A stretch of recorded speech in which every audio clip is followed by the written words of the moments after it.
తెలంగాణ ప్రజలకు వాతావరణ శాఖ అలర్ట్ ప్రకటించింది. రాష్ట్ర వ్యాప్తంగా రాబోయే 7 రోజుల పాటు వాతావరణంలో కీలక మార్పులు చోటు చేసుకోనున్నాయి.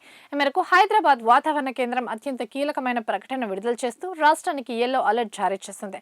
బంగాళాఖాతంలో ఏర్పడిన ఉపరితల ఆవర్తనం ద్రోణి ప్రభావంతో రాగల వారం రోజుల పాటు తెలంగాణలోని పలు జిల్లాల్లో విస్తారంగా వర్షాలు కురిసే అవకాశం ఉందని అధికారులు స్పష్టం చేశారు. రాబోయే 7 రోజుల పాటు రాష్ట్ర వ్యాప్తంగా ఆకాశం సాధారణంగానే మబ్బు పట్టి ఉంటుందని, దీనివల్ల పగటి ఉష్ణోగ్రతలు కూడా స్వల్పంగా తగ్గుతాయని వాతావరణ కేంద్రం అంచనా వేస్తోంది. మారుతున్న ఈ వాతావరణ పరిస్థితుల నేపథ్యంలో ప్రజలంతా ముందస్తు జాగ్రత్తలు తీసుకోవాలని అధికారులు సూచిస్తున్నారు. ముఖ్యంగా ఉత్తర తెలంగాణ జిల్లాలో వాతావరణం మరింత తీవ్రంగా ఉండే అవకాశం ఉందని అధికారులు హెచ్చరించారు. అక్కడ వర్షం కురిసే సమయంలో గంటకు 50 నుండి 60 కిలోమీటర్ల వేగంతో బలమైన ఈదురు గాలులు వీచే ప్రమాదం కూడా ఉందని వాతావరణ శాఖ ప్రత్యేకంగా స్పష్టం చేస్తుంది. కాబట్టి ఉత్తర తెలంగాణ ప్రజలు, ముఖ్యంగా రైతులు, ప్రయాణికులు అప్రమత్తంగా ఉండాలని సూచించింది.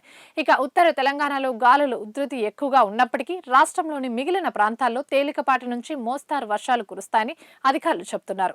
మరోవైపు రాజధాని హైదరాబాద్ సహా చుట్టుపక్కల ఉన్న పరిసర జిల్లాల్లో అక్కడక్కడ ఉరుములు, మెరుపులతో కూడిన జల్లులు పడే అవకాశం ఉందని వాతావరణ కేంద్రం వెల్లడించింది.